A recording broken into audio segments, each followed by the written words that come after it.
dans ce dynamisme de l'esprit qui est mouvement et relation.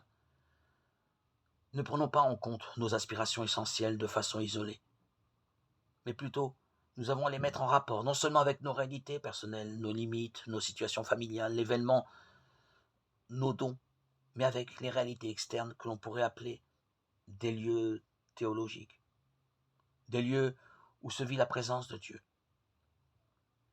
La parole, l'écriture, la liturgie qui récapitule la loi de notre foi, de la prière.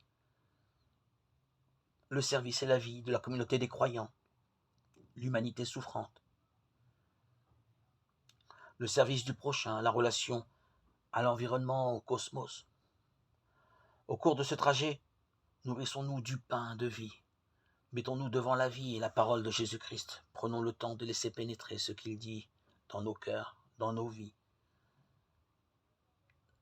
Jésus a vécu joyeusement la volonté du Père.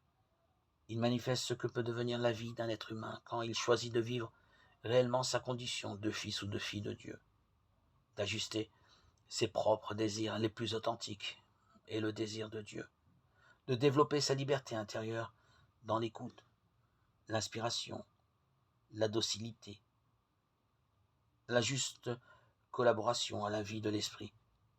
C'est une façon d'être qui renouvelle complètement la relation, qui lui donne une qualité particulière, celle du serviteur et de l'ami.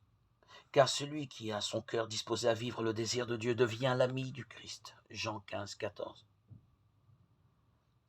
Il est créatif, vivant, responsable, tout en gardant une oreille de disciple. Ésaïe 50, 4, 5.